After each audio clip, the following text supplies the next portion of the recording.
really the first sorority was Kappa Kappa Gamma for me. I literally had that one sorority at one time. And that's when I decided to really focus in on them and do everything the very best I could for them. It was a really simple formula: good art and good quality product, do things on time. And those are things they weren't getting. Other sororities said, hey, we want what they're getting. And they were posting a lot of stuff on Pinterest. We started getting calls from other university students from outside of University of Arkansas saying, hey, I really love these Dad's Day designs that I'm seeing. I like this one, this one, this one, and this one. How can we use y'all? And we're like, wow, yeah. You can use us.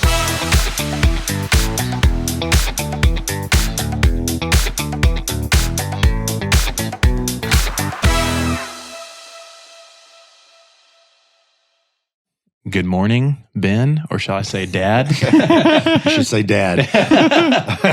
Always. Yeah.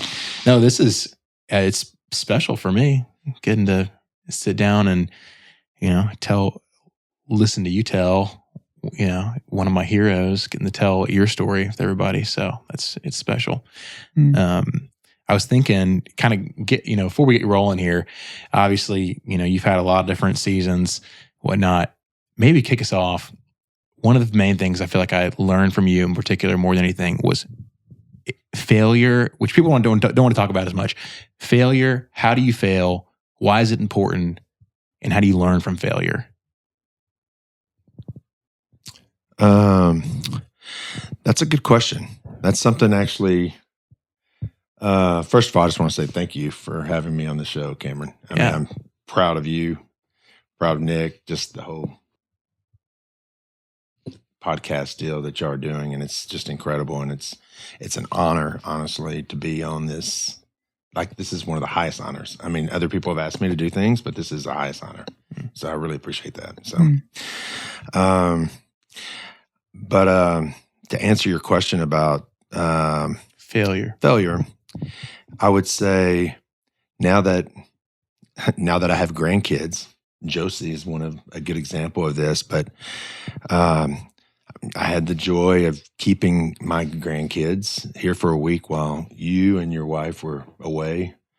And it was just a great time. But one thing I noticed is that when I was just going down the street with her and she fell, and she fell over, and she's tough. I mean, so she got up and she just kept going. She scraped her knees. She didn't even say she scraped her knees. I had no idea she did. But one thing I told her, I said, like, you're learning right now in gymnastics, Josie. I said, when you fall, just tumble, just roll like you do in gymnastics. And I said, that way you won't hurt yourself, And so I look at failure kind of like it's a training, like how to fall or how to fail and how to recover, So now I look back at, like, I've had a lot of failures. I mean, I can list a ton. I mean, as far as just starting off, even just genetically, just as far as like ADD and dyslexia in high school, and barely graduating high school, not graduating college for sure, failing most of my tests and just keeping it very hidden and private. And having to finally get suspended from the University of Arkansas. And then I just, but always worked hard. My dad taught me how to work hard and just resilience, and always said he was proud of me regardless. I mean, so even if I had made a C, I mean, they treated it like it was an A, and they just really just were and celebrated that. But more importantly, they taught me that even school and other just tangible things weren't as important in life as other things. And so, more so spiritually. And so that's really kind of stuck with me too as well. But I would say, out of all the different business failures I've had and all the different things like again, like ADD and dyslexia and stuff like that with school, that it's just, it's taught me how to be more resilient and just how to get back up and kind of learn from those things and how to keep going, really, more than anything. And my biggest fear for my friends, all you friends out there that might be listening, I don't know, is that you're that there was the quarterback on the football team, a straight A student, went to school on a full ride and got out and went to graduate school. And then you get into a business and you're selling in one of the corporations. And then you're like, oh man, I can do anything, and then you go out and you get into a small business and then you're just like, immediately you fail and you're just like, and then you're just like, you're scarred for life, and you're just like, all of a sudden you don't know how to recover. But like I said, back to the Josie story, it's like, you kind of take those classes. It's like, it was classes for me through those failures of how to recover, and how to do it well, and just how to be resilient. So, and how to keep moving forward. Mm. Wow. Well, you started telling the background a little bit. I mean, I obviously know it super well. Nick hasn't, probably heard as much in detail, but tell everybody where you grew up, how you grew up, and then kind of how that took you into the business world. Starting off. I was born in Nashville, Tennessee. One of the few people that was born there and then moved out instead of moving in Nashville, Tennessee. But so it's always fun going back. I have probably over 200 relatives. Hey, guys out there, if you listen to this, I love you. They know family well, and they teach me every time I go over there how important family is when I go to Nashville. But it's my dad moved away, moved to Arkansas, and I grew up in North Little Rock. And if you know North Little Rock, Dogtown boys, we work hard. We're a blue collar kind of city. It's different than Little Rock. We're on the other side. They call it Dogtown because that's where they put all the stray dogs. And then it just kind of stuck. But I'm very proud to be a Dogtown boy. And so I feel very comfortable in that setting.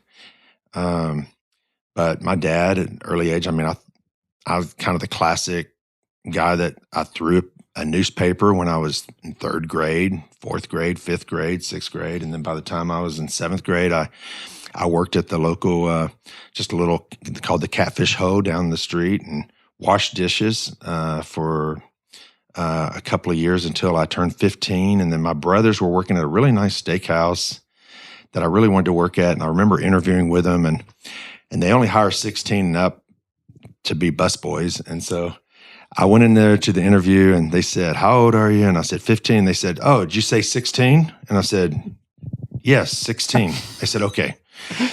And so I got that job, and I actually worked as a busboy, and then they turned me into the oyster cracker, shucking oysters, shucking oysters there in the window at the cocktail bar. There at Sirloin's Inn back in the day at North Little Rock. And it's, so I shucked oysters for about a year before my senior year in high school. And then I went to the University of Arkansas. My counselor told me not to. They told me that I should go to some sort of trade school, which I wish I would have done, honestly. Now I see the importance of trade schools. But I was just thinking, my brothers all went to the University of Arkansas. My parents never said that I'm not going to the University of Arkansas. Why should I not, They don't know what they're talking about. And obviously they did, because I barely got out of high school, but it's just, went up to the University of Arkansas. When I got there, they immediately put me in all remedial classes. And so I started off my first semester in remedial classes that didn't even count for college. And so flunked remedial classes. Okay. So if you can flunk remedial classes, that's not a good sign. Okay. So that's kind of where, that's where all this kind of set in. At the time, I'm telling you, this is for all the young people or kids out there listening to this, or maybe having the same issues. It's like, you feel a lot of shame, or just a lot of, you feel, your self-image is really low in some instances, but I hid that when I was a kid. And I think that, that was kind of traumatizing to me, I think, as a kid. I had to learn how to grow past that. And really, honestly, it was through my spiritual life, through Christ, that actually helped me kind of overcome that. And so from there, I applied for an internship with Chick-fil-A because I was working at Chick-fil-A at the Northwest Arkansas Mall when I came up here to school at the University of Arkansas. And when Chick-fil-A was only in malls. And Chick-fil-A was only in malls. There's only 300 Chick-fil-A's in the nation at the time. They were only in malls, and they wanted to be in every mall across the country. I'll never forget that. Wow. Their growth plan back in the day. That was their growth plan. And I don't think they saw past that, honestly. Yeah. That's crazy. I mean, that's when everything was, I knew the whole family. I knew Truett Cathy. I knew all his kids. It's just, you just kind of, it was a very small, intimate place. But they hired me for an internship. And so I flew out to Atlanta, Georgia. And again, I just always knew how to work hard. I might not have been a good test taker, but I did know how to work hard, and I did know how to. And so through just hard work, they flew me across the country, and they and every store that I went into, I'd help develop with the store operators how to increase their sales. And so from just doing street fight marketing, all free stuff. I mean, just from doing cross promotions with other businesses, from just kind of creating kind of excitement in the store for customers, from teaching the employees how to upsell. But every store that I went into had anywhere between a 50% increase in sales to a 202% increase in sales. And that was just like, it was pretty remarkable. And that was during like a 6-month period. And so after I got off that journey of flying all over the United States as a 23-year-old, they actually put me on the magazine. They didn't have all the cool internet and website stuff back then, but they put me on the cover of their magazine, and they really touted me big time, and it really did. That really built a lot of courage in me at that moment. And so, and I'll never forget, the Cathys asked me if I wanted to store a Chick-fil-A store, and they asked me, these are the ones that are available, take your pick. And so I looked and I thought, wow, Tulsa was the closest one that was available at the time. And so I said, I'd love to be in Tulsa. It's close to Little Rock where I grew up. And so I was able to get into the franchise of Chick-fil-A at the time. So, and they were a real key kind of, now I look back, just kind of a staple of training me on how to just in different customer relation skills and communication skills and whatnot. So what was it like to believe in yourself back then? It felt like that was kind of the unleash of your creativity, maybe in a business sense for the first time, but maybe you were able to foster some of that in your part-time jobs through high school and college. But like, I don't know, what would you tell somebody who's maybe going into something like that, where, hey, you made a really big difference in kind of a smaller organization? Like, what would you tell somebody who maybe is about to go into something similar? I would say whatever you do with excellence and work hard. I mean, because that's what's going to get you to the next step and the next level. It doesn't matter where you're at. If everyone thinks, oh, I need to be an entrepreneur, I want to own my own business, but it's really just taking the opportunities that God's given you, and has put before you. And so I would say that, you take those opportunities and you just work as hard as you can. And just now that I own B-Unlimtied, and that story, I'm sure you'll hear about here in a second, but it's just just the people that are there, I really want them just to work hard, because I know in my spirit that they'll either be promoted up in B-Unlimtied, or they'll just be promoted up in life, in whatever they're doing. So it's like, do everything with excellence and hard work, and that tends to get you where you need to be. Yeah. You can't skip the steps either. You can't skip the steps. No, there's no skipping the steps. There's no lying on resumes. There's no cheating on your taxes. You start doing stuff like that at a young age, I can tell you right now, that will destroy you later in life. Mm-hmm. That's not going to get you where you want to go. And if you're trying to get there fast, it doesn't work. Mm-hmm. It doesn't work. It's the journey. It's the journey. Yeah. That's good. And to be honest with you, now that I'm 60 years old now, and I'm proud to be that. But it's kind of crazy because, I've always worked hard to achieve, and I feel like I've kind of gotten what I've wanted in life, but but really when I look back, I was thinking, wow, everything I ever wanted, I've got, but also, and more, way more than whatever I wanted. But, but when I look back, I think, man, it's the journey that I really enjoyed more than the destination, So I would say whatever part of the journey you're on, you just enjoy that moment. It's kind of like having a baby. It's not fun having an infant.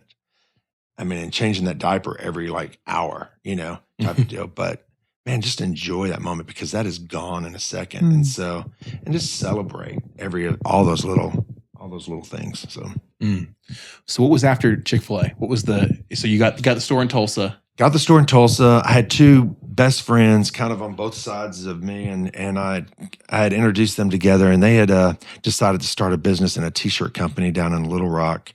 And they convinced me to quit Chick-fil-A and to move down to Little Rock and sell t-shirts for them in a startup. And so it was just them two, and they convinced me to come down and be the salesman, Why leave, just so everyone knows, why leave you hear Chick-fil-A now. It's why would you leave Chick-fil-A?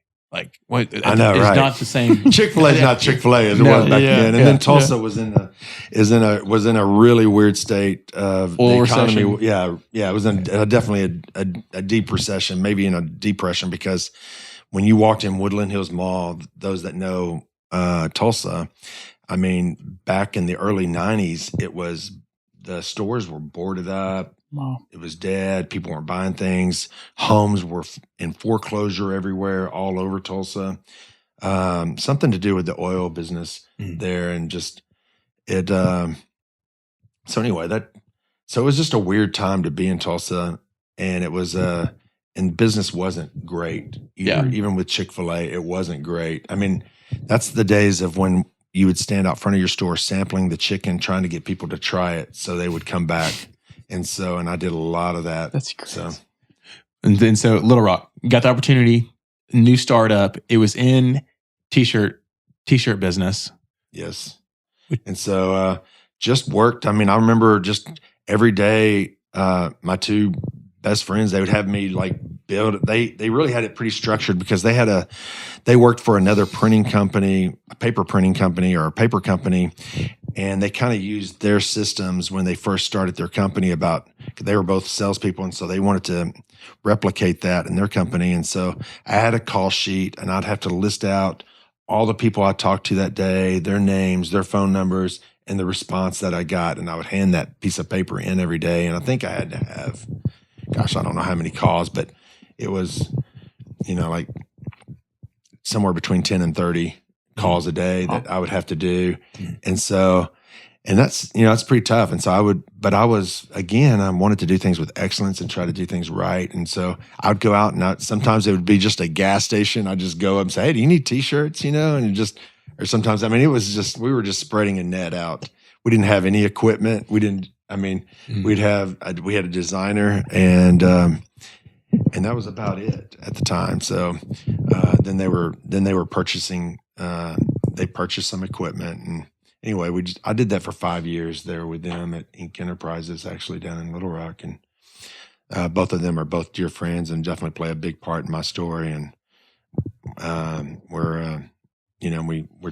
we stay in close contact. So I think one of them you call Uncle Rodney, and the other one you call Uncle Brian, So, yeah. So it's, but Brian ended up coming up and actually started B-Unlimtied.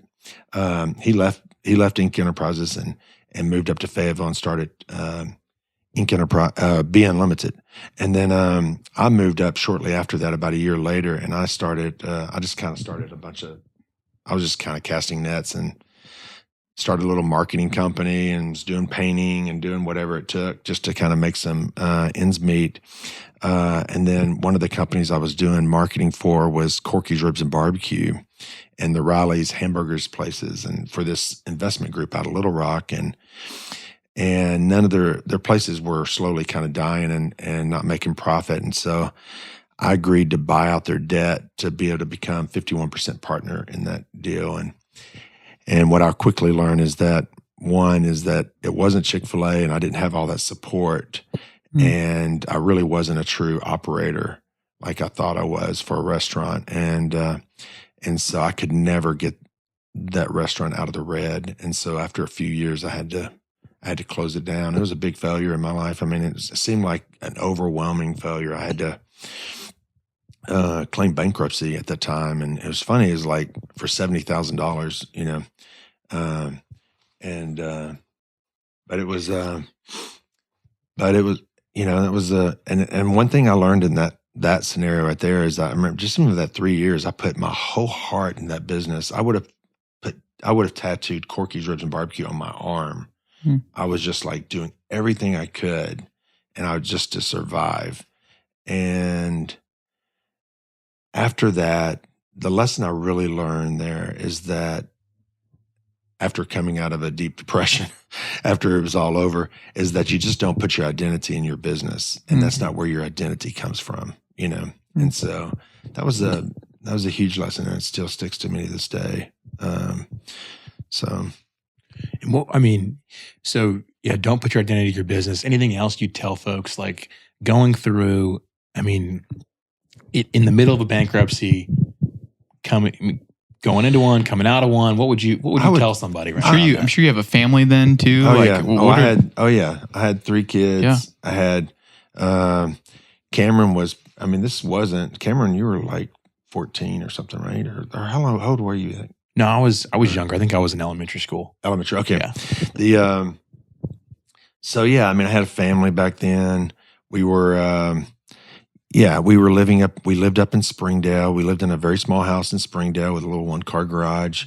All 3 of my sons, Cameron and Coleman were both going to George Elementary, out there on the east side of Springdale. And honestly, that was the only place the bank, my first house up here was, I kept trying to buy a house in Fayetteville, and the bank said, nope. And it's like, finally, it's like, okay, you can afford this one, you know? And so it actually was a blessing because we became friends with several people there, and it was great for our kids and great for George Elementary was just a wonderful elementary school for Cameron and Coleman. It wasn't until, but the question that you were asking me was, what would you tell someone going through that? He has asked, Nick was saying, you know, you and mom had 3 kids at the time, but going through bankruptcy, what would you like? What would you tell somebody there? I'll tell you this: pick your woman right, because I'm telling you, it's the girl that you marry is really key to your success. And so, even though I was having the hardest time of my life, my wife was celebrating because she was so ready to get me out of that situation and knew that that's not the place that I should be. And so it was really interesting. She actually threw me a party, and I can hardly remember because I was just in kind of a dark place, but she was, in her life, she was celebrating it because she felt like it was, hey, we're moving out of that chapter into a new chapter. And she was happy about that. So it was, I would just say, pick your spouse. Good. Yeah. So don't, because that's definitely going to be one of the most important decisions you make in your life through all the ups and downs that you're going to have to go through, especially as an entrepreneur. So Corky's closes. What happens after that? What's next? After that, I had 2 good buddies. Again, Brian being one of them. Brian Reindl. Shout out to Brian. Some of y'all know him. And then Rob Stanley. Both of them were good friends, and Rob was building houses and doing different things, and Brian was too. He had started B-Unlimtied, and he had already kind of gotten into the development world, and so he wanted to start developing, and he wanted to get out of the screen printing business, and I was looking for something to get in, and so he kind of curated a way that I could do it. He actually encouraged me to sell my house in Springdale and build my house in Fayetteville, and I was like, well, I can't do that. And so he's like, yes, you can. And so again, he poured courage into my life and just told me he could. And then Rob Stanley said, look, I'll come in next to you and I'll walk alongside you on this journey. I've done this before. I can help you. I can sign these, sign off your documents and all this stuff. And so he just kind of walked alongside me and helped me understand that, hey, once you have that cash, you put that cash in the bank from my sale of my house, he said, the bank will look at that and go, okay, they'll give you a loan to build, your house. So, and it did, and they did, and it kind of was our dream house. And I really thought I would stay there forever. And we built a house over in Stonebridge down in South Fayetteville, and it was a great house down on a cul-de-sac, a perfect house for 3 boys that like to run through the creek and run in the fields and stuff like that. So we lived there for a good bit of time. So it was a great place to kind of raise all 3 of y'all. But through that, let me just tell you that. Yeah. But it was buying that house, and then after I built that house, was the equity. The equity I had in that house was $100,000, and that's what I needed. I needed that $100,000 to put down on B-Unlimited, to be able to purchase B-Unlimited as a down payment. So I was able to borrow that money from the bank to invest in B-Unlimited at the time. And so I got creative, thought outside the box. And so it was through friendships that really helped me understand that. And I didn't understand you could do that. Yeah. And I didn't understand that you could grow wealth that way either. So it was very interesting. And so that taught me that was another lesson I guess I learned in life, is that, how you can not just work, but you can kind of use your borrowing power. Different ways to structure things. Yeah, the way to structure things. And so anyway, and then you can actually build wealth from that. That's, actually generational wealth instead of just like working and getting a paycheck type of deal. So that was like roughly 2004, 2006. I mean, just oh goodness. That was 2006. Okay. Or no, that was 2000. I'm sorry. That was that was 2006 when that happened. Yeah. Cool. Yeah. So when that happened, that was 2006. You buy B-Unlimited. Yeah. Was that the name of the business? Yeah, that was the name of the business. And do we know how that? They didn't, at the time I bought it, Inc. Enterprises had stepped in for a little bit, and I was working for them through this transition because they had actually bought B-Unlimited for 4 years. And then the sale was actually, I bought it from Inc. Enterprises and Brian Rindo. Okay. I kind of finished off their payments that they were paying Brian, but it's so it was kind of a triangle deal. I was paying off the bank, I was paying off Inc. Enterprises, and then I was also paying off Brian Rindo the leftover payments that Inc. Enterprises had. So I mean, I was having to make some really hefty payments there at the beginning, but I knew that was a short-term deal. And as soon as that was over, then I knew, that money would start coming in. And so, and I knew what I had to do to make that happen. And it was very, I calculated the risk, and I knew that I could do it. By that time in my life, I kind of thought, okay, I've got these customers. I know what it takes. I can do this. So, but when I bought B-Unlimited, I didn't have any equipment, and it was just me and one artist. And so that was kind of an interesting thing too. And we did have the license for the University of Arkansas. We might have had a couple of other ones, but we did have the license for the University of Arkansas, and that was kind of important back then. And pause before you start diving in all the details. People who don't know, what is a collegiate licensed screen printer? What is that business? What is it? Is it just a t-shirt business? And we're a t-shirt business that focuses on licensed apparel for universities. So we're licensed with about 70 universities, and we focus on the fraternities and sororities, and we also focus on just organizational stuff within those universities. And we focus on like the wholesale business in the bookstores, and we also have some retail stores ourselves that are at several of these universities. And so that's what we focus on, and that's what we try to. It's kind of like Chick-fil-A sells chicken, and they focus on chicken. We sell university t-shirts to universities. I mean, that's really what we focus on. Although we do other things, that's the biggest portion of our business. And it sounds like that was was that the strategy from the beginning, having the license with the University of Arkansas? Strangely enough, I think Brian Reindl had really kind of wanted to. His strategy was to kind of work in the fraternity and sorority system. It wasn't so much my strategy after I had taken over the business, but then I circled back around to that after throwing out nets of just trying to. If you remember, I took over in 2006, but I don't know if y'all were around or really understood the 2007, 8, 9, just the housing market collapse and all that stuff. I mean, so at that moment, nobody was really buying anything. And everyone was coming after my business. I was going after other people's businesses because you were just trying to get any kind of cash you could get in the door. And so we were doing websites, we were doing logos, we were printing for whoever. And a good friend of mine, Steve Graves, actually he stepped in and he kind of really helped kind of navigate me during that time, and which was very, very, very helpful. And he really just kind of talked to me about forming a kind of a niche instead of just kind of doing everything for everybody. And then also he used the word scale. And I was like, scale? I really had never heard that word before, which is funny. I just thought, oh, this is something you stand on and you weigh yourself with, but it's like scaling a business and how you do that right. And it's like you have to have kind of a niche and then you duplicate that over and over again.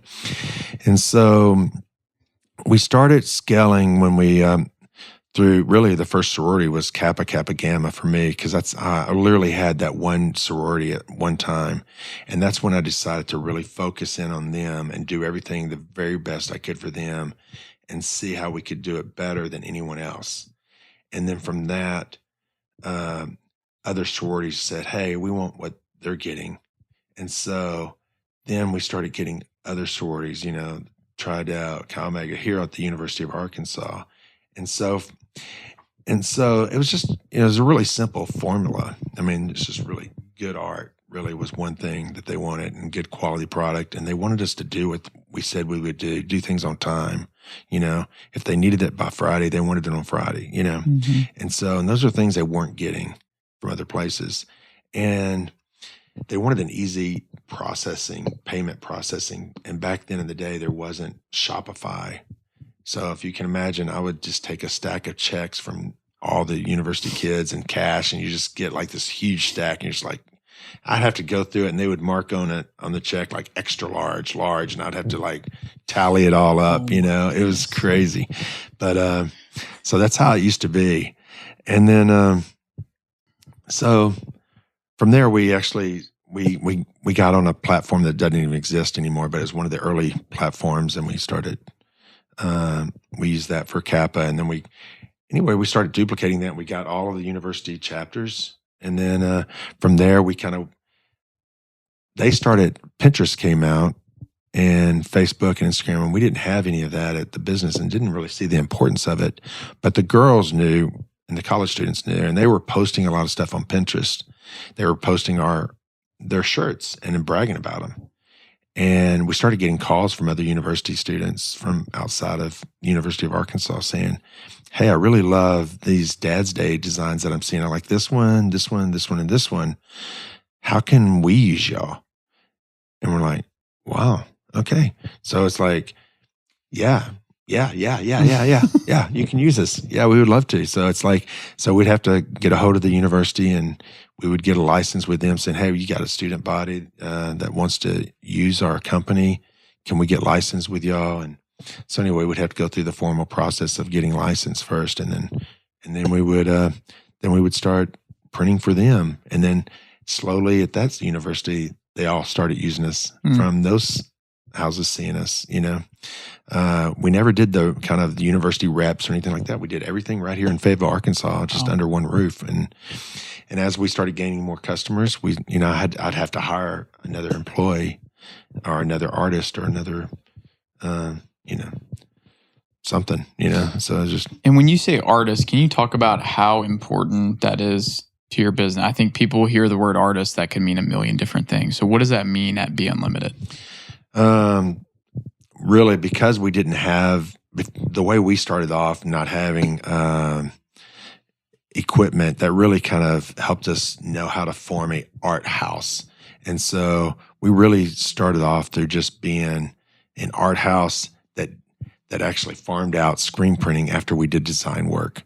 And so you would use someone else's else's screen printing, Okay. and it's called contract printing. And there's contract printers out there, and so you can send it to them, and we would send them the shirts, and they would print it, and they would ship it back to us, and we would box it up and give it to our customers.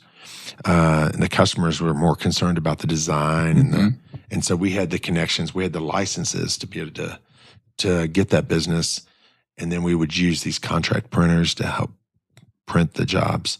It wasn't until the contract printers couldn't keep up with our demand and keep up with our schedule that forced us to get into printing. And then through one of my early hires, his name is Ben Strawn. He's really he's become now one of really a kind of a famous artist here in just our area, and we've been together probably 18 years now, but he's an incredible artist. He really talked to me and said, Ben, we need to do water-based screen printing. We don't need to do plastisol screen printing. I was like, what are you talking about? No one asked for water-based screen printing, and that's more expensive and it's more difficult. Like we've never done screen printing before. And the girls aren't asking for it. He says, yeah, but it's eco-friendly. This would be better for our environment. And I wrestled with it, and I wrestled with him over it, and and I thought he's right.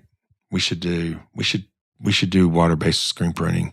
And how do we do that well? So before we bought any equipment, we kind of did our research. We flew out to California to some other shops that were doing water-based screen printing well, up to Denver, Colorado, where they were doing some water-based screen printing, and we just we thought, we're going to invest. If we're going to invest in equipment, let's invest in the right equipment and do it right. And so we hired people, and we said, look, this isn't your normal screen printing shop. This isn't as easy as just putting plastisol ink in a screen and swiping it. It's a little bit more difficult, and it's more technical.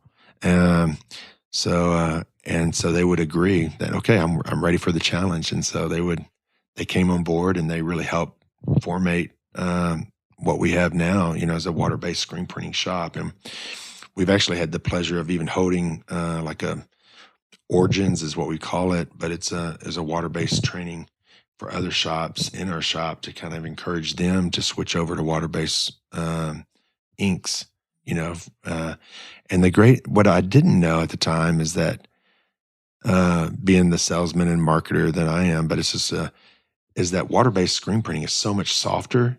It feels good. The precision of the design comes out so much better on the shirt than using plastisol. It's like you don't even know the feel of water-based ink. It's like you don't even know you're wearing a shirt with a design on it because it doesn't stick to you when you're sweating or anything like that. So it just feels great. So that was a big win back in the day. And then you'd have shops going, oh, we do water-based printing too. But they didn't have the dryers long enough to cure the ink. So they didn't have the right equipment. And if you don't, then it's just like, it just sucks. Like the first wash, it just washes out, and you're like, and so your competitors trying to do it, but they didn't invest in the right equipment at the front end. And so it just was a big fail for them, So so that was kind of interesting back in the day. And then also Comfort Colors. Most of y'all know who Comfort Colors are, but they were Seaside down in Florida was using Comfort Colors, and we would have a lot of the girls down there from sororities asking us, hey, can you get this t-shirt, Comfort Colors? And no distributor carried that company. And they didn't have a website. No one could find them. And I had an intern at B-Unlimtied, and I still appreciate you, Tyler Prude, if you're listening. But I just shout out to you. But he was an intern back in the day from the University of Arkansas, and he just did the research, and he found this little company up in New York that made this shirt. And we called them and contacted them, and they said they would sell directly to us. No way. And they started selling directly to us, and our competitors didn't know how to get Comfort Colors. And so that became kind of a big thing for us too at the time, as we were selling Comfort Colors. And then slowly people found out, and actually Gildan bought Comfort Colors out and Okay. really expanded their reach. But for the first few years, that really helped us grow. That really helped our growth a lot because we had an item that no one else knew about or knew how to get, and so that was that was pretty cool. So back then in the day. So kind of in those early days, do you remember when you had to, was buying that equipment, was that like a big milestone for you mentally? Do you remember like how much those machines were? Oh, Is that gosh. like just a big? Oh my gosh. Okay. That's a good story. That's a good story for a lot of you entrepreneurs out there and people that are starting businesses, because even when I was ready to buy equipment and start buying equipment, you know how messy as an entrepreneur your credit rating is when you first start. I mean, it sucks. I mean, because you're just it's almost like you're stealing from Paul to pay Peter, whatnot. So it's like you're just juggling cash constantly to get your employees paid. You're not getting paid sometimes just to pay your employees, and so it's a pretty rough start. And so when you're going to fill out a credit form, to buy equipment, I would get declined because my credit rating wasn't good.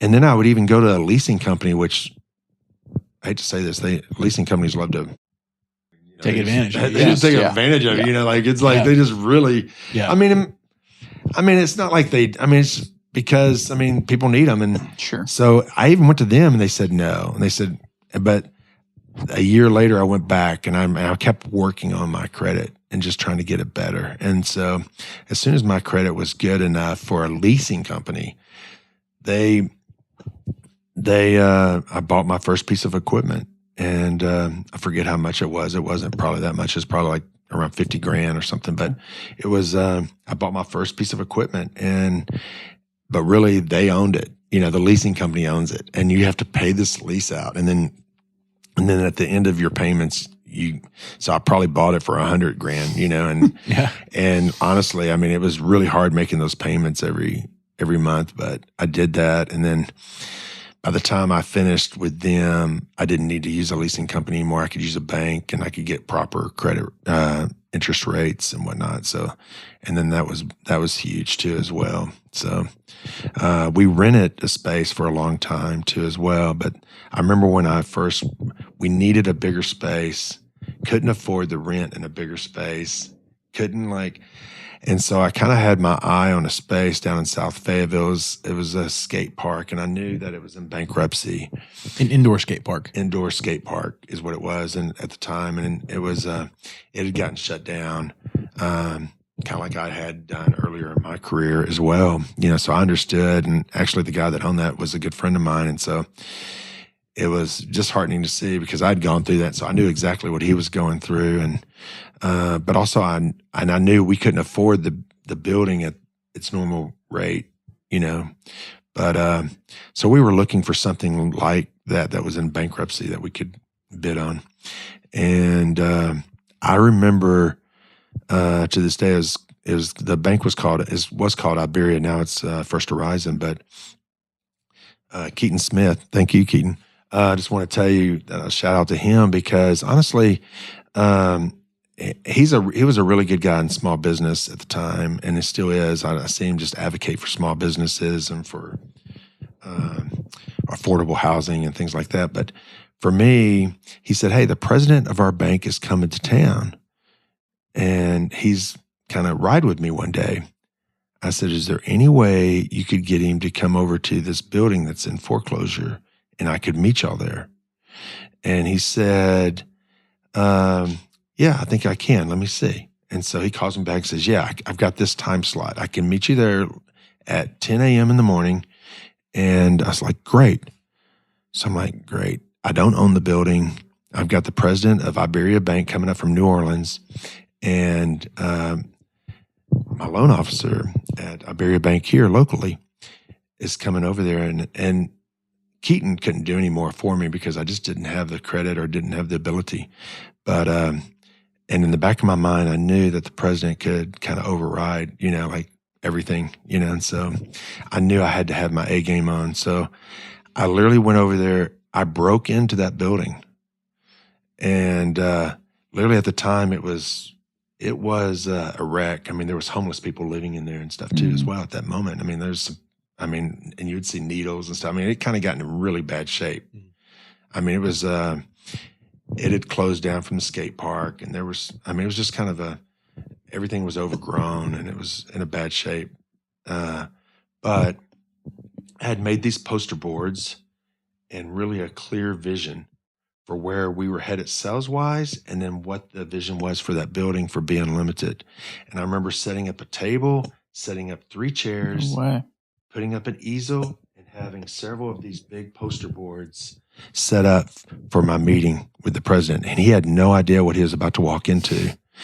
And then I put an ice chest with a champagne bottle and 3 glasses. All right. And so I sat there and prayed about it. And I really, and I was very nervous, but I just, when they drove down that driveway that was kind of all busted up and everything, it was just, and then, I opened the garage and we're sitting there, all the lights and everything are turned off. I mean, so you're just kind of getting lighting from the outside with this huge garage door that was letting it in. But I remember going over where our growth was of B-Unlimtied and what was going on, and showing him my projections of where I believed we were going and that why we needed to be in that space. And I never forget him just really being a really good listener, for one. And 2, after I was completely done, he looked over at Keaton and said, "Do whatever this man needs." And I mean, and he did not know. I mean, like, I was hanging on a thread, and if I didn't get that, I mean, like, if he would have said no, I don't know what we would have done, honestly. And because I couldn't afford, and I knew that I could go in there and get that. And so, so at that point, I said, "I don't know if you drink. I don't know if, I said, and I know it's 10 o'clock in the morning, but do you mind if I pull out the champagne glasses and pull out this champagne and pop this open and have a toast right now? Because it would be very special to me." And he said, "It's not a problem." And so I pulled out that, and we had a toast. And it was really, that was a really, yeah, it was a awesome. milestone. It was a change. That was a really momentum moment there too as well. So it's like, you have to kind of, and I'll be honest with you, I'd been watching that building for, probably 2 years. So I kind of eyed it, and no one else really knew about it, knew what was going on, but I kind of had the inside scoop because he was a friend of mine, and I loved this guy dearly too as well, that had that and had to go through all that. But so it was really interesting how all that went down. So it was just, so anyway, they auctioned off that building at the courthouse steps, like they do everything else here in Fayetteville. When things go in bankruptcy, you just go up there and you bid on it. And someone encouraged me to hire these lawyers that are good at kind of negotiating and know what, because I was thinking, I don't know how to do this. They said, "You should probably hire these people to do it." And they drove up from Little Rock, and they were there sitting next to me, and they would raise their hand and bid up, until they knew it was the right time. Because you also have the bank that's going to bid on it themselves, because they want to make sure they're getting a certain price for it too as well. But I got that building for just really a steal, and I couldn't have got it without that meeting with the president, and then the work of Keaton, and then also just with those guys coming up and helping me. So you always have to have kind of that team around you. I would really say that for anybody. And I kind of preach this to my sons. It's like, you need that good accountant, you need that good lawyer, you need that good doctor, to stay healthy, that you can pick up the phone with and have them on speed dial. You need those people, and then you need good friends around you too that are, helping, standing, walking alongside you, like I did with Brian and Rob. And you need, there's a lot of components there that you need to make that journey, so along the way. So the business is kind of slowly growing between 2006, 2015, 2016. The building is kind of 2016, 2017. Is that right? Yes. And y'all buy the building. I assume there's a ton of work to do in there, the way you're kind of casting how it looked. And Oh my gosh. Yeah. We've got a video. Y'all should play it. It's on my Instagram, but it's a video of us just tearing out the floor, tearing out the building, bringing dumpsters. It's the artist, it's the salespeople, it's the people working in shipping and receiving at B-Unlimtied that are all over there, and we're all doing this together.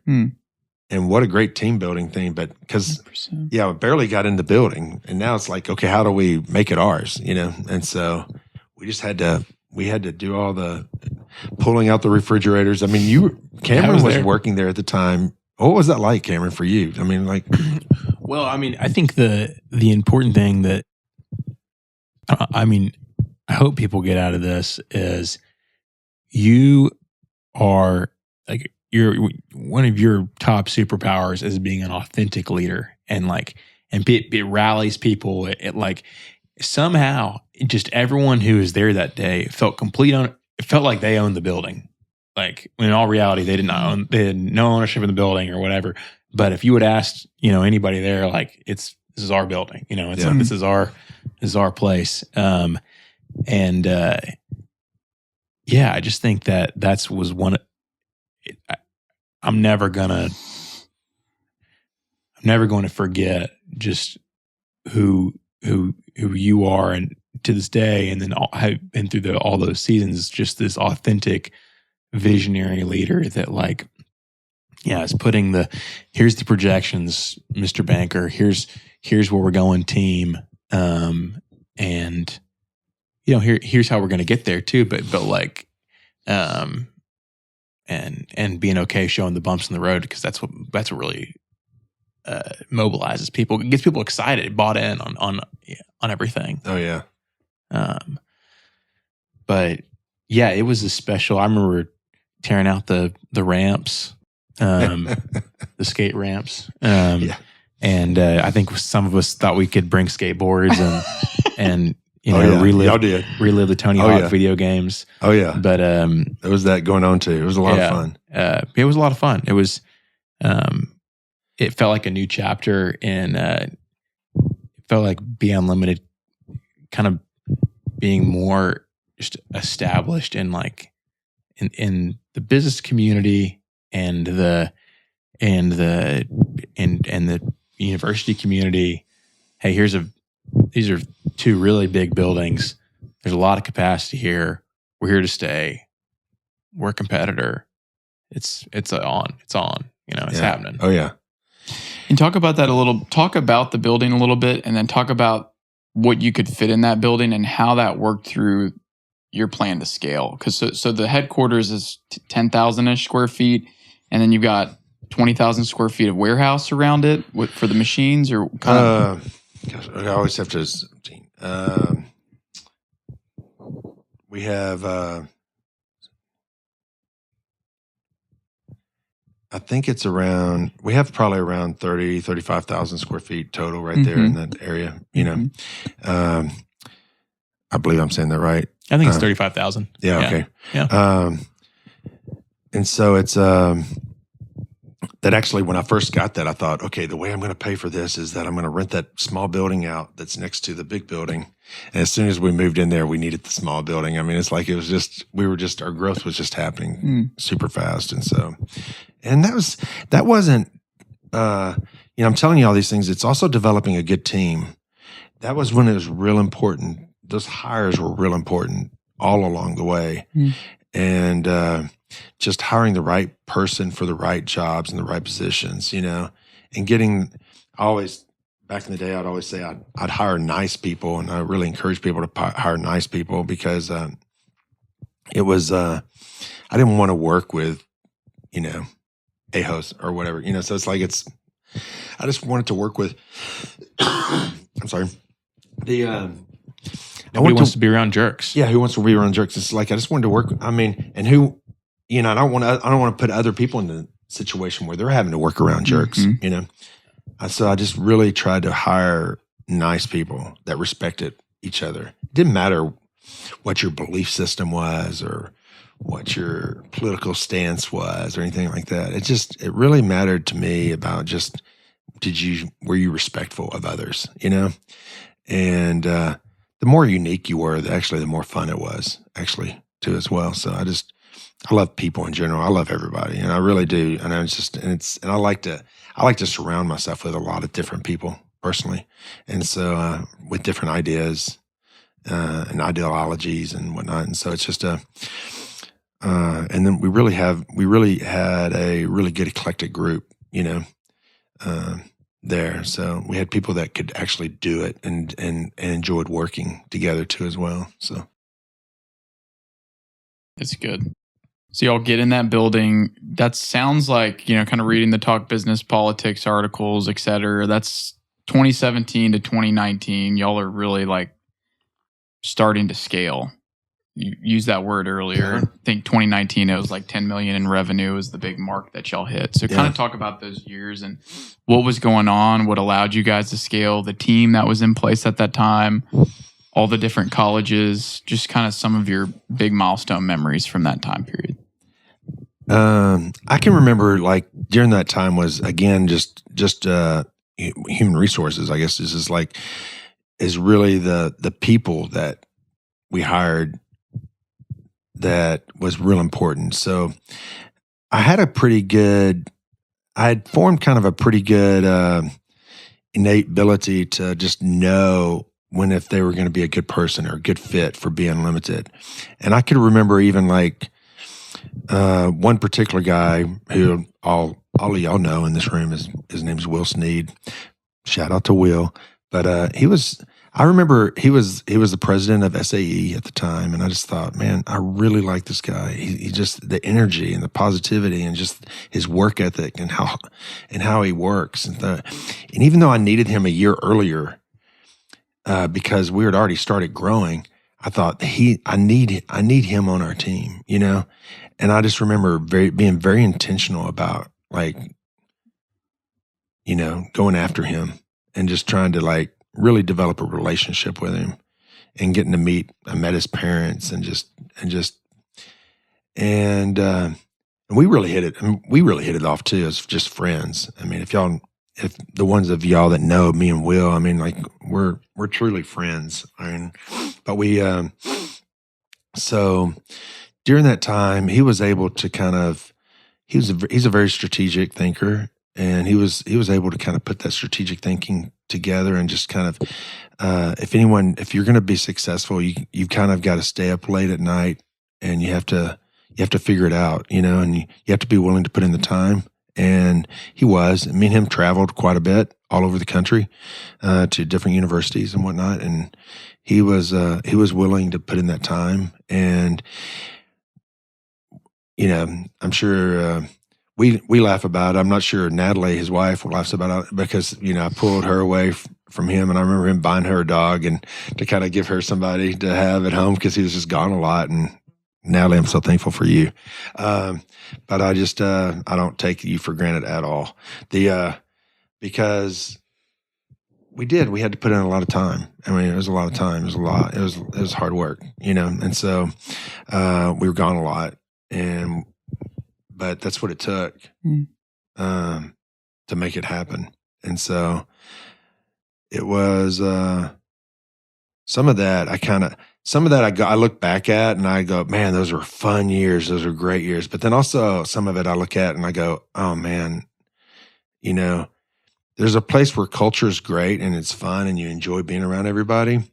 But then also there's a place where you can kind of cross that line and all of a sudden it's like, wait, you're taking the place of other important things in their lives. And so there needs to be balance, and balance is real important. And I didn't understand that at the time, but I've come to learn to grow and understand that and make sure that the employees there at B-Unlimited have balance. When we really didn't have enough balance back then, I personally believe. And we've been touted on many different articles about our culture.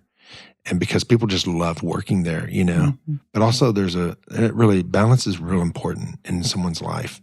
And so, so now I definitely concentrate more on that. I don't try to pull people away after work or pull people away as much as I used to. So anyway, that's another lesson I guess I've learned along the way. I don't know if that, but the people, I mean, definitely forming the right teams and putting the right people in place. There was another guy who's dear to my heart. His name's Kevin, and he's a really good organizer. He's a real processor, and he's systems, automation. I mean, like he just thinks those ways really well. And so he helped kind of organize my life and organize us as a company too as well. And so that was really good. During the stint that he was there, and you know, those are the people that I'm very appreciative of, and I will always be. You know, we've got people that are still there. Laura Poe's running the company. I mean, she's the president of B-Unlimtied right now, and I've always said from day one. I mean, when she walked in, I mean, that girl knows how to work, and she's just a workhorse, and people follow her leadership. But also, she's very caring, and she loves people, and she's and people, you know, can get behind her and follow her because she doesn't mind doing the hard work herself too as well. And so having her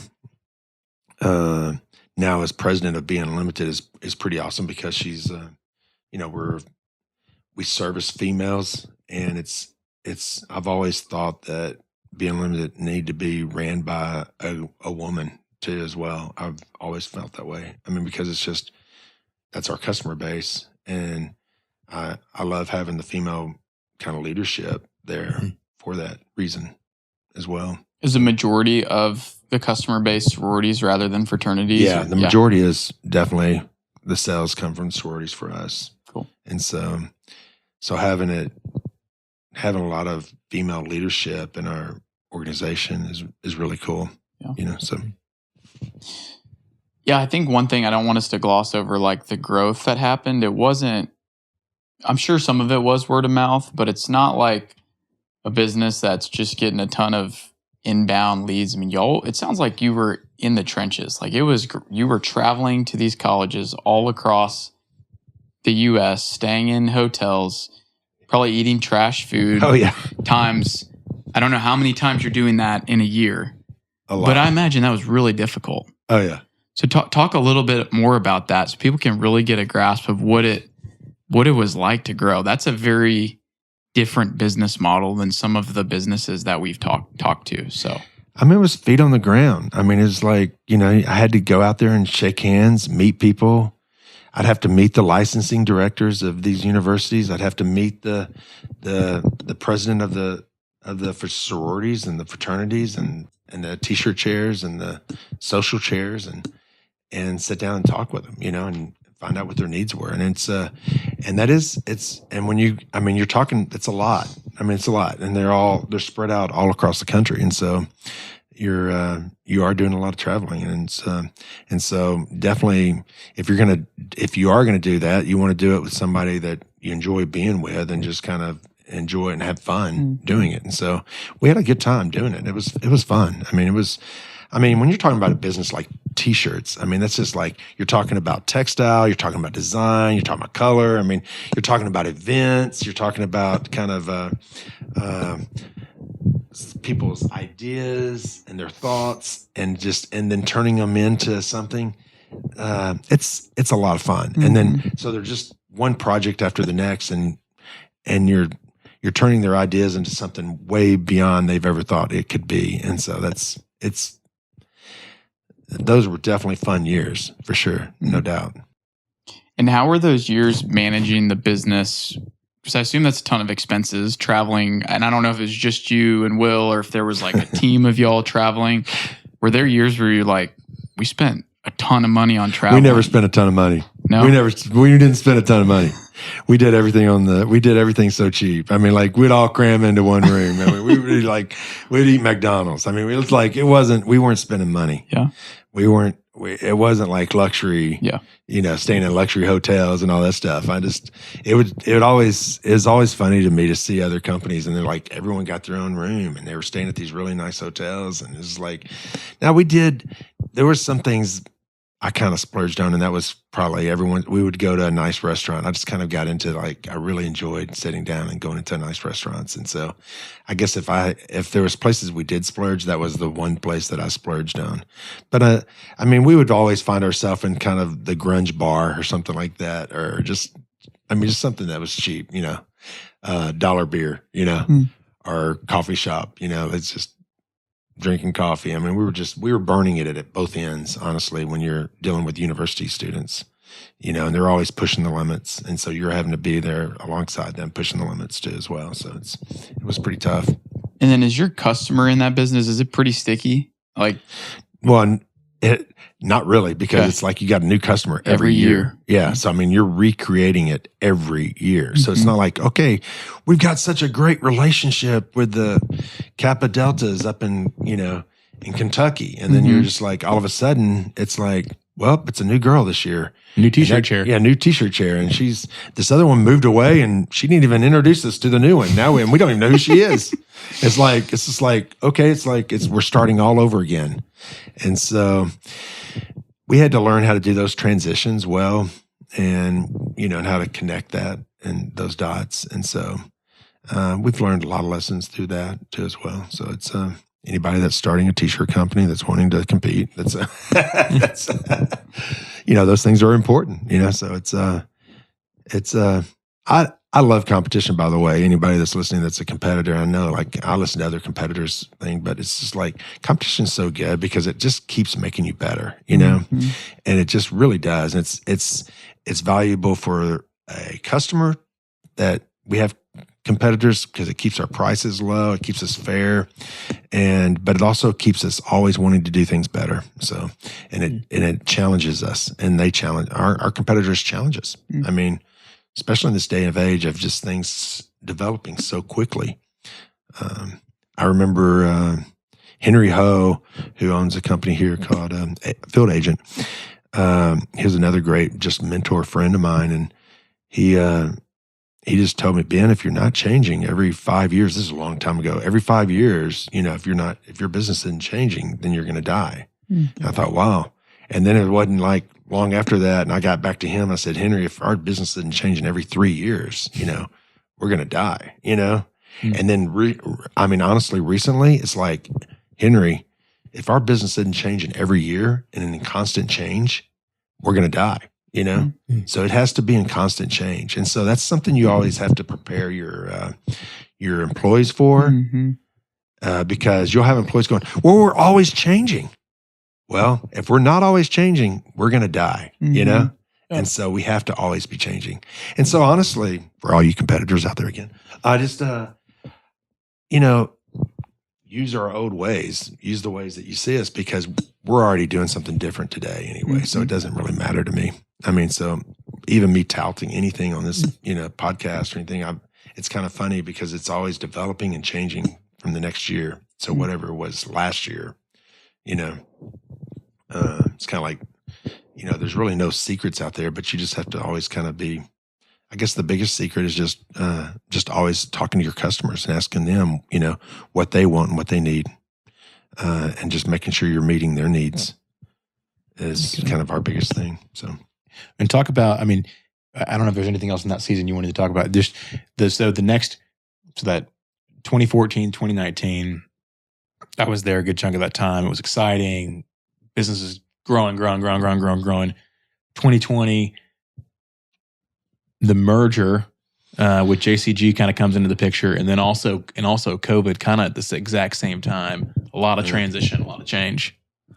So true. So after your company's growing, and then all of a sudden, COVID hits. Well, and right before COVID hit, my brother passed away, and he had always been another great mentor of mine.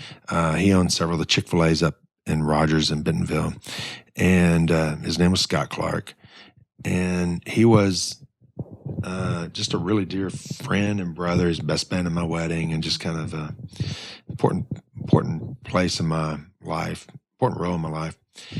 But and he had 4 kids, and they, I just saw he was 57, and then I just saw how short life is and how quick you can be taken from this earth, because he was full of life and just energy, and could really just had the capacity of any human I had ever met. And he had been snow skiing 3 times that winter with different friend groups, and he'd gotten back and he couldn't get rid of a headache. And anyway, he ended up having melanoma that had gotten up to his brain, and he didn't realize it. And they said, "You're going to die tonight." And he's like, "What?" And so, and shortly, he didn't die that night because they were able to do some things, but he did die three weeks later. And, but it really had an effect on my life as far as that. And then also Cameron was working at B-Unlimtied here, and Cameron came up to me and said, "Hey, Dad, I don't want to be a CEO of a big company."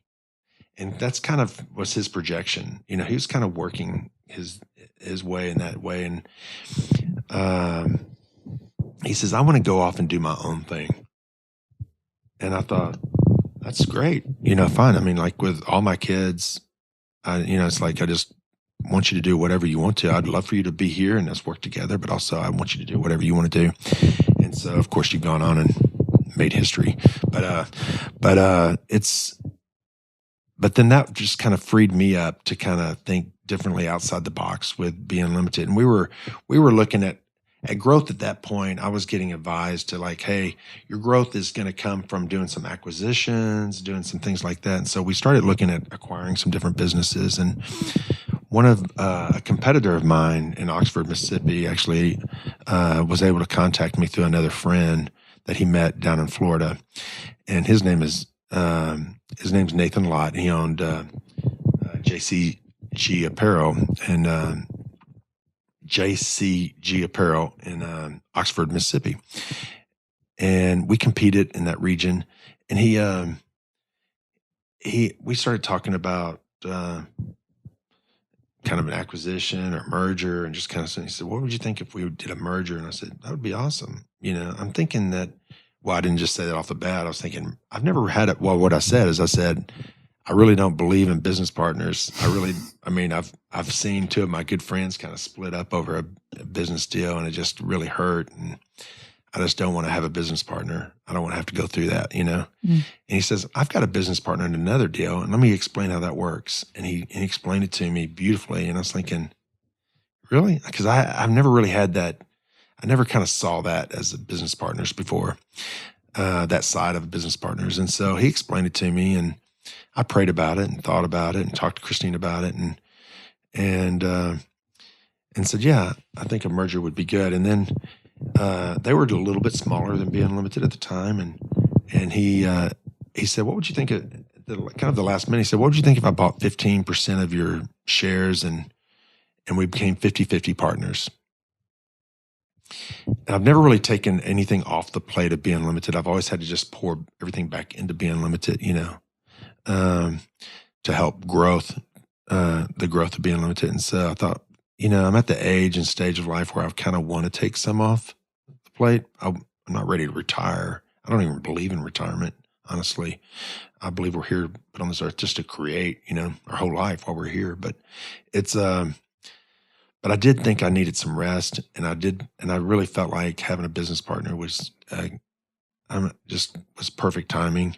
And him buying 15% of my shares was perfect timing too, because it allowed me to buy a place down in Florida, and it allowed me to kind of get some rest and kind of let go of some things because I'd always been kind of the operator CEO of B-Unlimtied, and it allowed me some time to kind of rest. Because I'll tell you, as a entrepreneur, it's really, I hate to describe it like going to war and as a soldier, because those guys are incredible, but you do get wounded, and you do get, you're taking shots all the time, and you don't realize it, and you're not resting like you should. And even on Sunday mornings, you might be at church, and it's maybe called the day of rest, but you're taking notes just like everyone else, but your notes are about your business, and everyone else's notes is about what the preacher's saying up there, and you're sitting there thinking about what the week's going to look like, and your brain is just going 90 to nothing. And so I don't know. God, I really felt like I added up all the time that I didn't have rest in my life, and it added up to 2 years. And I really thought, I'm just going to give myself 2 years. So down in Florida, I just really kind of like, I would go down there and my business partner lives in Florida and he doesn't live far from me. So we got to build kind of a really good friendship and relationship with each other, that just a trust and a bond. And then also just, and kind of got to know each other better. And then 2, I just got to rest my soul, let the ocean massage my brain, and just kind of, there's a time that you need to do that. You need to do that constantly on the way, during the journey, not after a journey. You really need to do that during the journey. But so anyway, so another lesson learned, if you want to mark that down in your notes, but how important rest is. What are some things about, whether it was that conversation with Nathan, kind of pre-partnership, him explaining and outlining what a partnership would look like, or you're 5 years in now, some things that you feel like we've done this really well, and if you're listening to this, about to enter a partnership, like, here's some things I'd caution you on, or here's some things I'd really challenge you to talk to with the person that you might be doing a partnership with? I think with a partnership is like a marriage, and so you need to pick that person carefully.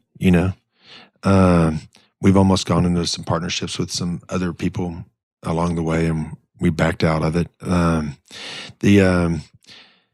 But for me and Nathan, I felt like we're both kind of like me and my wife. We're very opposite in a lot of ways. We have very opposite strengths and very opposite weaknesses, and we recognize those within each other. And we're both grounded in the same. Our belief systems very similar, and so it's that's important, I believe, in a true partnership. We have a deep trust within each other. We lay everything out on the table, very honest, trying to with each other, and just trying to, and so we're not trying to swindle each other. I mean, we really, he's taught me a lot, actually. One, he's taught me just to put the other person first, and he's taught me to consider them before yourself. And so it's like, he always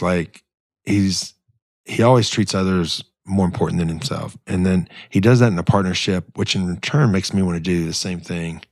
And so he's been a great mentor for me, as far as like, he's always been the owner of his company, where he wasn't working inside the company, kind of growing it.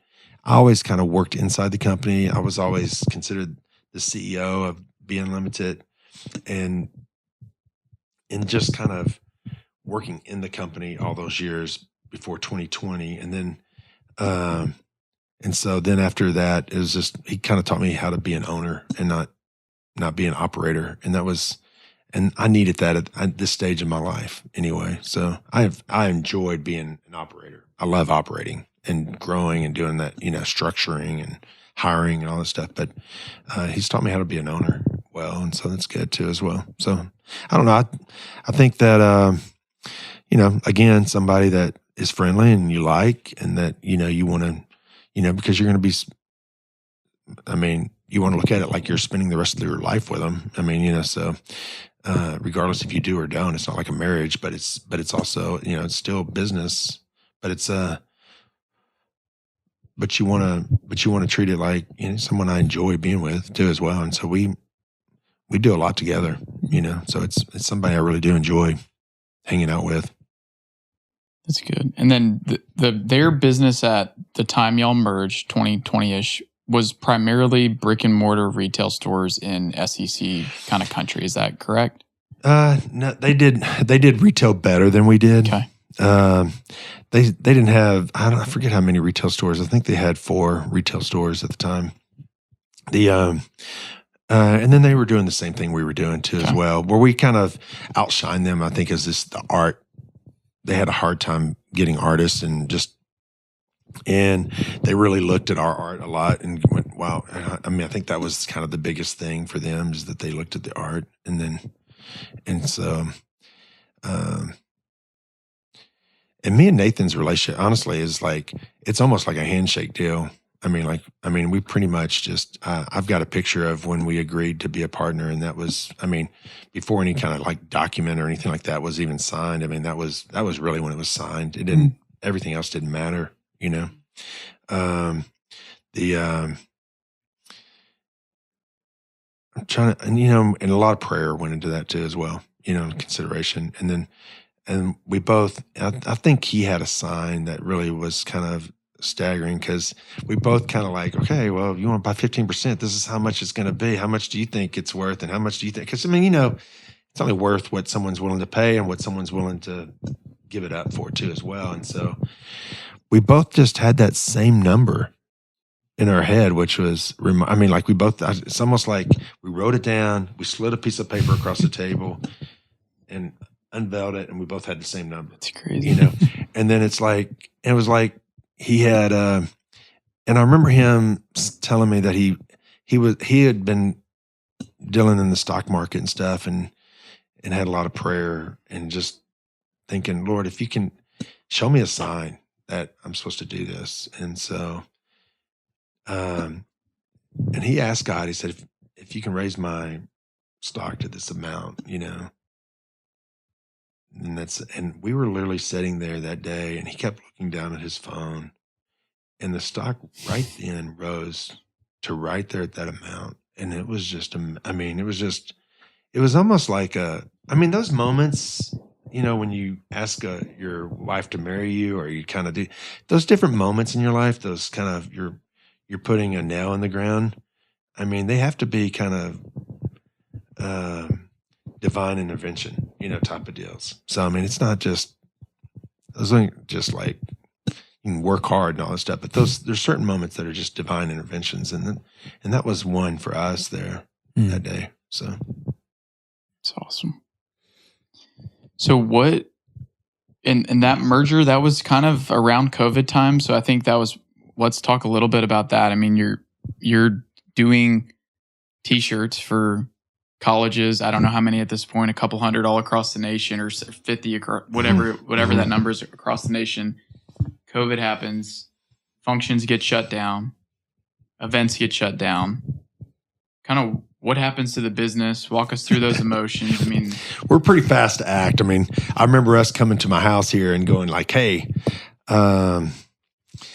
we had to list everybody on a board and go, okay, y'all, we've got to let everybody go. And who are we going to let go? And who actually do we have to have here rowing the boat right now? And there were so much tears shed that day in our executive team during that meeting, because there wasn't one person we wanted to let go, you know? But this is before they announced what the government was going to do and help. But at the time we were like, schools are closed. We're not going to be able to make payroll in 2 weeks. I mean, we don't have the cash. And so we sat there around that room and had to sit there and like make some really the hardest decisions of our lives in that room that day. And that was probably one of the toughest meetings I've had with an executive team, that we had to do this together. And I was glad we did it together. It was good. It was good for all of us. We all learned a lot through that. And, you know, and during that time, there was a roller coaster. I mean, it was kind of like, we hire everybody back. Oh, wait, we got to let some people go. We got to hire people. I mean, like, it was just like, what is going on here, you know? And so how can we keep people? What can we be doing? Let's start making masks. We got creative outside the box. We started making masks out of t-shirts. We started cutting up t-shirts and making masks. We started doing local business stuff to help other businesses, doing this thing where we were printing, you know, every local restaurant and bar and just businesses and putting their logo on shirts and getting people to buy their shirts. And we were splitting the profits with that business. And that was a huge thing that actually got us on the paper, and, you know, of showing kind of stuff that we were doing outside the box. it seemed like we got a lot of good press over a lot of that stuff we were doing, but we were just doing because we were trying to help ourselves survive, and then we're trying to just help our community survive too as well during that time. And so, because no one really knew what was happening, during that time, so it was kind of uncharted territory for anybody. Calling friends, asking them what they're doing and what they're, everybody handled it differently, Some people just shut down, completely, and they were never able to reopen or rebound from that either, So, and some people really kind of made the most of it. So anyway, that was kind of during that time. Now, I'll be honest with you, after COVID happened, if you kind of remember the last 5 years, I mean, we've been through a lot. I mean, like there was just the landscape of business. I don't think we'll ever go back to the way it was pre-COVID. I mean, people learn, working from home, work-life balance. What am I doing with my life? You had a lot of people asking those questions, and those were good for people to ask, and they need to be asking those questions, but it just really helped people kind of guide them to kind of more of a balanced lifestyle. And then also, but as an employer, we were dealing with a lot of people like slowly quitting, like what was that term? Silent quitting. Yeah, silent quitting. They just kind of stopped working, but they were still getting a paycheck type of deal. It was just weird. You had a lot of that going on, and you had like a lot. I mean, and then you had all this. You had the just a lot of different movements happening across the nation. Whether you agreed or not with any of those movements, it really affected mid-sized businesses because you had people on both sides that you're trying to console with, and you're like, wait, let's not let that come between us. How do we don't need to draw a line in the sand between us and like, okay, I'm over here, you're over there, type of deal. How do we continue to keep the culture that B-Unlimtied had always had before of just be yourself, be unique, be unlimited, and just really respect one another and learn from each other, and not try to just bully each other or try to, and so every one of us learned something different during that time. I mean, I learned a lot. All the employees, everybody learned something different from that time. And probably a lot of us regret some things we did. Some of us wish we would have done other things, I mean, it was just, like I say, it was uncharted territory, and then you're just kind of gasping at air too, as well, at the same time, just trying to, so it was really interesting, and it's changed the landscape of business. And then all this AI and all this other stuff here and now that's come out, I mean, like it's really business has changed. I just went to that economic summit that the university did, and they were talking about how high the unemployment rate is for just newly graduates at the university.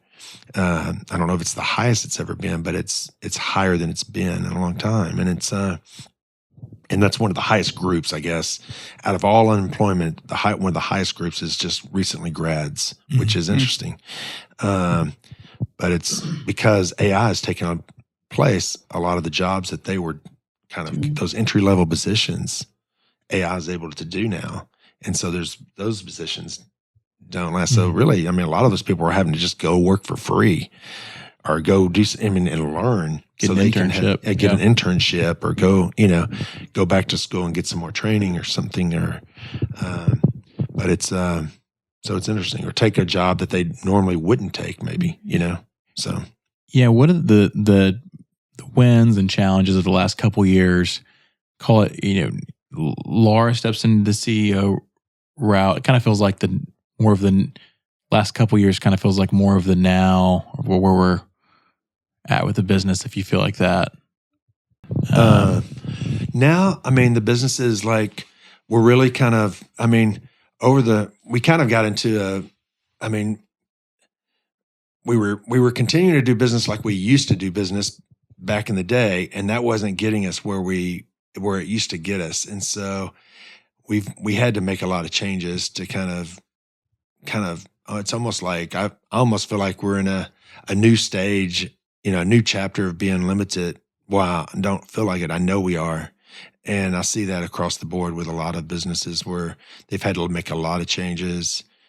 They're doing business differently. They're having to cut a lot of expenses wherever they can because just to survive, to keep the boat afloat again. I mean, it's kind of like one of those weird deals. I mean, healthcare has gone up, expenses has gone up, everything's gone up, supplies have gone up. Any new equipment costs double.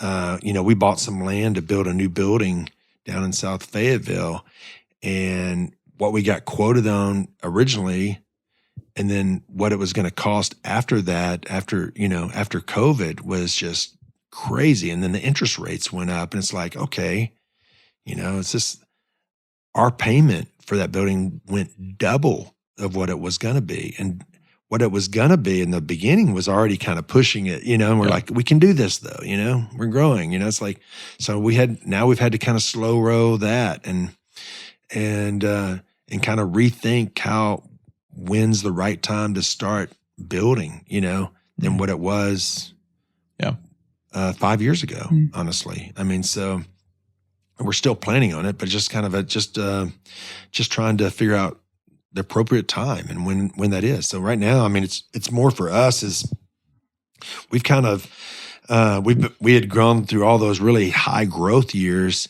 and now it's how to manage more not as many growth years and just kind of like leveling it out and like, okay, this is our foundation. Now we're starting it's almost like starting another startup, but at a lot higher, sales. And so it's kind of reinventing ourselves right now. So it's a fun stage actually right now. We're in a good stage because we've got a lot of new people, and it's just kind of it feels like a new startup. And I wish this podcast was going out last week because I could tout once a year we do a big art show, and that's this is the fourth year we've done this, and it keeps getting bigger and bigger where the community's coming out, and we have our artists this is kind of their outlet of what Natural Threads used to be for them, where they get to do stuff outside the box of university stuff and really create just original pieces. And all the proceeds go to the Community Creative Center here in Fayetteville for that. But it brings out hundreds of people. And it brings out even designers and stuff that are designing stuff for interior designers that are looking for unique pieces that, for these $1 million homes that they have to go in and design and put together. And so they go there and they find things that they couldn't find other places, so anyway, if you'll miss it this year, but no, we'll have it again next year. And it's just an open house where people get to print their own shirts, and we have music and food and drinks. And it's just a fun time. It's a fun community time, and we really enjoy doing it. And we love giving back to the community too, as well. So I'm looking forward to it tonight.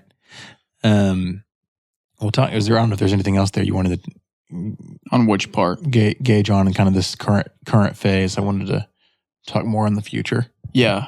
I guess a little bit more on the retail locations. I mean, you opened up the B-Unlimtied spot in Fayetteville. Is that 2 years ago?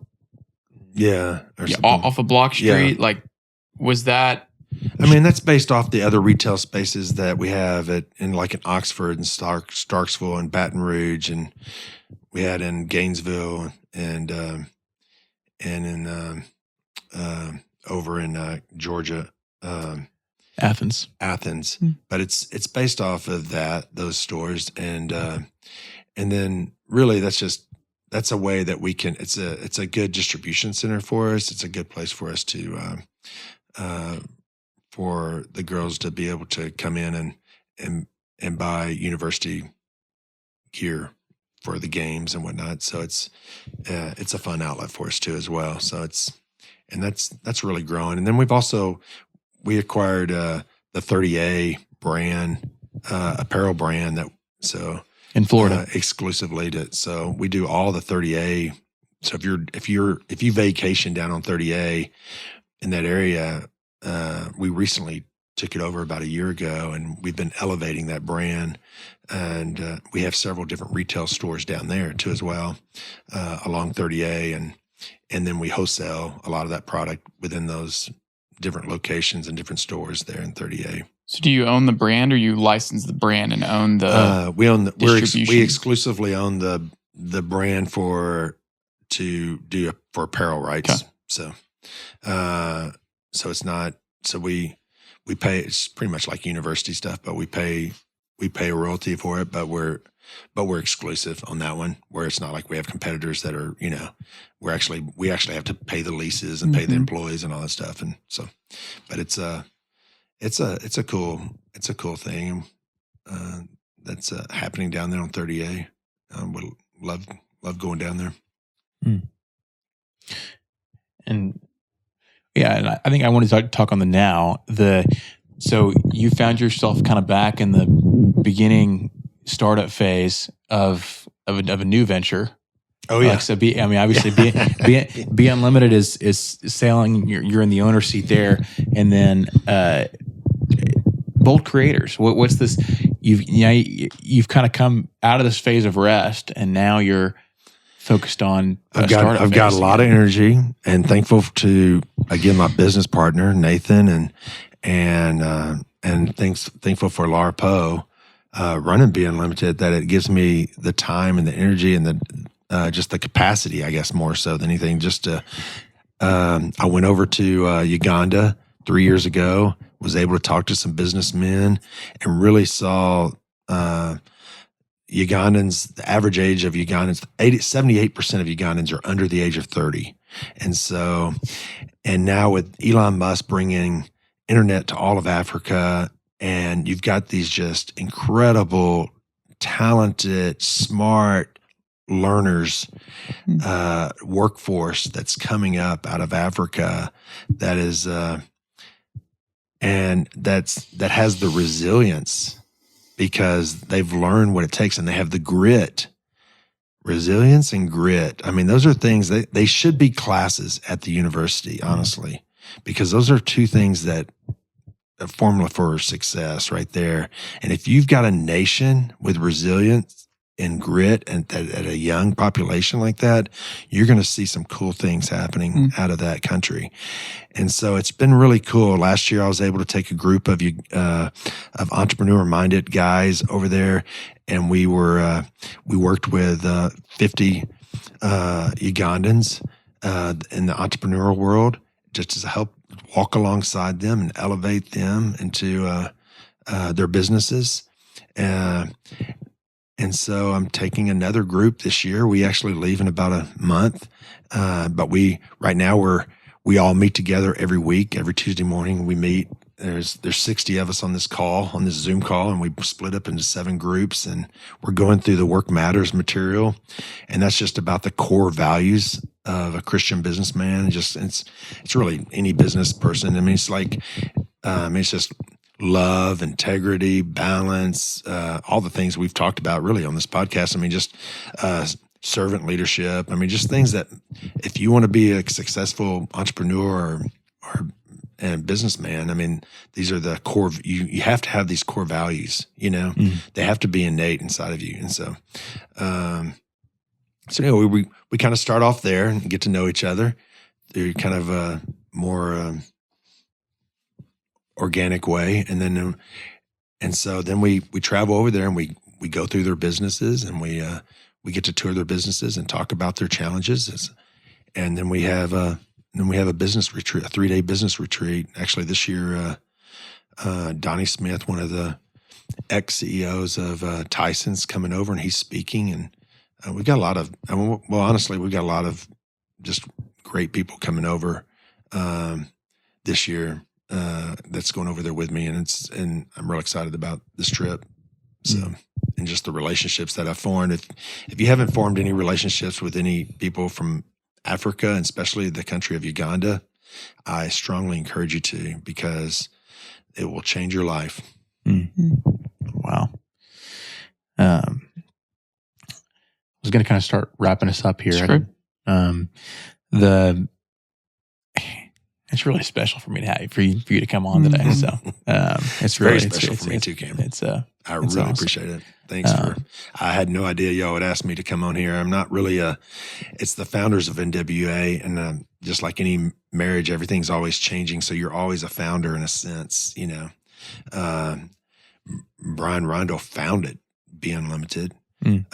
But although he founded it, I think I've found it like probably B-Unlimtied 10 times during my journey, you know, throughout the deal. And so it's, and now I have founded like Bold Creators and stuff. And I definitely feel like a founder in many other businesses in the past that weren't successful. But I really appreciate y'all having me on. And thank you so much. And it means a lot to me. And it's very special.